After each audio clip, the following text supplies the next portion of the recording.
नमस्कार, फिर पैसा बोलता में आपका स्वागत है। मैं आनंद श्रीनिवासन। आज बहुत बहुत अच्छे दिन हैं। मार्केट भी गिर गई है। इसके बावजूद कि ईरान के साथ युद्ध विराम हो गया है, फिर 24,000 के नीचे आ गया मार्केट। सोने में भी गिरावट है। आपके लिए अच्छा खबर, 11,350 18 carat gold, 22 carat gold 13,570, 24 carat 14,804। इसका मतलब है कि सोना में लगभग 400 रुपया की गिरावट है। ओवरऑल मार्केट बहुत वीक है। चांदी 255 बोल रहे हैं, लेकिन होलसेल मार्केट में फ्यूचर्स डिलीवरी में 2,30,000 तक आ चुकी है। रुपया को ऊपर चढ़ा के पकड़ के रखे हैं 9432। ये बहुत दिन के लिए टालेगा नहीं। ब्रेंट का दाम $69 हो गया है। निफ्टी का दाम गिरावट है, लगभग 200 पॉइंट नीचे ट्रेड हो रही है और 24,000 के नीचे। बैंक निफ्टी तो 200 पॉइंट्स के ऊपर गिरावट। आईटी लगभग 6% नीचे। ऑटो -0.3, एफएमसीजी -0.3, मेटल -0.2 और फार्मा +0.2। ओवरऑल आईटी क्यों वीक है? आईटी के कारण ही मार्केट में इतना बड़ा गिरावट है। आज अब जब बात कर रहे हैं, Nifty 8% down, TCS 6% down, Tech Mahindra लगभग 5% down, HCL Tech 4.3 down, Wipro 3.4 down क्योंकि ऑलरेडी वो 10% गिर चुकी है। Muthoot finance 2.5% down, Tata motor passenger 1.9 down, Tata steel 1.3 down, Kalyan jewellers 1.2% down, Mahindra and Mahindra 1% down. जो हाल के सारे पटाखे लिस्ट नीचे आए हैं। निफ्टी आईटी इंडेक्स लगभग 3 ईयर लो के पास है। ये क्यों पास है? क्योंकि एक्सेंचर का रिजल्ट बहुत बुरा था। एक्सेंचर ने एक समय 18% की गिरावट थी। एक्सेंचर ने बोल दिया है 1 साल के लिए कोई आउटलुक अच्छा नहीं होने वाला है। इसका मतलब है कि भारत की आईटी कंपनीज का भी प्रॉब्लम है। सेंसेक्स लगभग 800 पॉइंट पहले क्रैश हुई। क्या एफआईआई भी बेच रहे हैं? मैं बोल रहा था आपको, हर बार एफआईआई बेचेगा। अभी भी उसके पास $800 बिलियन है बेचने के लिए। तो टीसीएस दुनिया की सबसे वैल्यूएबल आईटी सर्विसेज कंपनी हो गई है। उसने एक्सेंचर को ओवरटेक कर लिया। इन्फी, टीसीएस और विप्रो लगभग 8% गिर चुके हैं। ये इसका मेन रीजन ये है क्योंकि एक्सेंचर ने आउटलुक को बहुत बुरा बोला। जेपी मॉर्गन कहती है कि सोने के दाम $6,000 आउंस तक हो जाएगा। मेरा ख्याल है नहीं हो सकता, क्योंकि केविन वॉश रीजन है गोल्ड 600 रुपया गिरने के लिए। केविन वॉश कह रहे हैं वो इन्फ्लेशन हॉक है, इसीलिए उन्होंने कहा है कि अगर चाहिए तो वो इंटरेस्ट रेट्स को बढ़ाएंगे। डॉट प्लॉट कहती है कि एक इंटरेस्ट रेट सुनिश्चित है। अगर इंटरेस्ट रेट अब अमेरिका में ऊपर जाती है, डॉलर स्ट्रेंथन होगा। अगर डॉलर स्ट्रेंथन होती है तो गोल्ड गिरेगा। इसीलिए गोल्ड अभी गिर रहा है। मुझे ये नहीं लगता कि अमेरिका में रिसेशन आएगा और रेट कट्स होंगे। तभी उस सिनेरियो में ही गोल्ड 6,000 तक जा सकती है। वो जाएगी, लेकिन इस साल नहीं, 2027 की एंड तक जाएगा।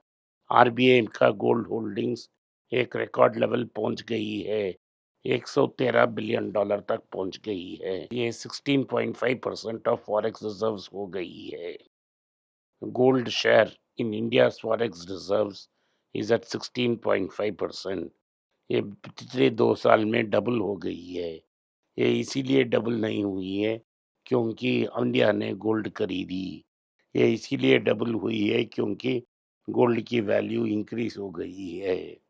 गोल्ड की ड्यूटी हाइक ने इंपोर्ट्स को 29% नीचे करवाया है और ये ट्रेड बैलेंस को सपोर्ट कर रहा है। ये सरासर झूठ है कि अगर हम सोच रहे हैं कि डिमांड 40% गिरी। ये बात है कि जो तमिल में हम बोलते हैं कुर्वी, जो लोग रेगुलरली दुबई जाके सामान वापस लेके आते हैं, वो स्मगलिंग इंक्रीज़ हुआ है और एक नया एम्प्लॉयमेंट अपॉर्चुनिटी गवर्नमेंट ने क्रिएट किया है, क्योंकि 1 केजी लाने से 10 लाख का मुनाफ़ा है। ऑयल की दाम 9% गिरावट में आई है और ये इस साल में 1 हफ्ते में सबसे हाईएस्ट पोजीशन है। टाटा मोटर्स और अशोक लेलैंड कमर्शियल व्हीकल्स की रैली हो रही है, क्योंकि जो पेट्रोल की दाम कम होने से ये सोच रहे हैं कि गवर्नमेंट रेट कट करेगी पेट्रोल और डीजल की और सेल्स इंप्रूव होगी। ये होना बहुत मुश्किल है। टाटा मोटर्स कहती है कि जुलाई के महीने में वो 3 तो 2.5% रेट इंक्रीज करेंगी उनकी कमर्शियल व्हीकल्स को। अप्रैल में ऑलरेडी 1.5 कर चुकी है। तो टाटा मोटर्स और महिंद्रा एंड महिंद्रा मिलकर एआई की यूसेज को एक्सपेंड करेंगे ताकि एफिशिएंसी और कॉस्ट कट हो सके। बजाज ऑटो कहती है कि 5,000 से 132 करोड़ की बाईबैक उन्होंने अनाउंस की है। इसमें शेयर रेट 12,001 यूनिट का है। हार्ले डेविडसन और हीरो ने अपना पार्टनरशिप को डीपन किया है। जो इश्क था वो शादी में एंड हुआ। क्यों मैं कह रहा हूँ, क्योंकि हार्ले डेविडसन अब डिजाइनर ने हो हीरो को देगा, हीरो वो भारत में असेंबल करेगा। सो जैसा एप्पल का होता है वही हो रहा है। मैंने आपको बोला हीरो के पास नॉलेज नहीं है, लेकिन फाइनेंशियल मसल और डिस्ट्रीब्यूशन मसल है। तो हार्ली डेविडसन इनका फाइनेंशियल मसल यूज कर रही है। इंडो यूके एफटीए में ऑटो एक्सपोर्ट्स को मदद करेगी। इससे जेएलआर, मारुति और महिंद्रा का बड़ा फायदा हो सकती है। बैंक्स कह रहे हैं, आरबीआई से कह रहे हैं, जो एग्जिस्टिंग एफसीएनआर है वो 3% में है। अब क्योंकि आरबीआई हेजिंग दे रही है, 6 to 7% हो रही है। अगर आरबीआई इसको मंजूर करती है तो ये सिर्फ रिसाइकलिंग होगा। फेडरल बैंक कह रही है कि $1 बिलियन की एफसीएनआर इम्पोज आ सकती है। आरबीआई ये भी कहती है कि के मिस्त्री का एचडीएफसी चेयरमैन का इंटरिम चेयरमैन का पोस्ट के लिए एक्सटेंशन दे। बाटा इंडिया की 16% जंप हुई है प्राइस, क्योंकि उन्होंने एक संजय एस राव को एक नया सीईओ के रूप में अनाउंस किया है। टॉप D2C एक्विजिशन सेगमेंट हो गया है एफएमसीजी के लिए। Higher margins, premium pricing and stronger growth makes beauty a preferential expansion category. Big tech जैसा एप्पल, मेटा और माइक्रोसॉफ्ट, अल्फाबेट, ये सब ने अपना बाईबैक के लिए पैसा खर्च करते थे, उसे छोड़ के इस पैसा को लेके ये इंफ्रास्ट्रक्चर लगा रहे हैं। आज के लिए इतना ही। आपने इस पॉडकास्ट को सुना, इसके लिए मैं आपका आभारी हूँ। हो सके तो वीडियो को लाइक कीजिए, चैनल को सब्सक्राइब कीजिए और बेल नोटिफिकेशन दबाएं।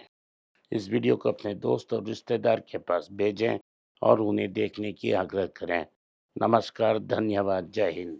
अगर आप मुझसे संपर्क करना चाहते हैं, नीचे दिए गए ईमेल में मेल भेजें। मेरी टीम आपके साथ संपर्क करेगी और मदद भी करेगी।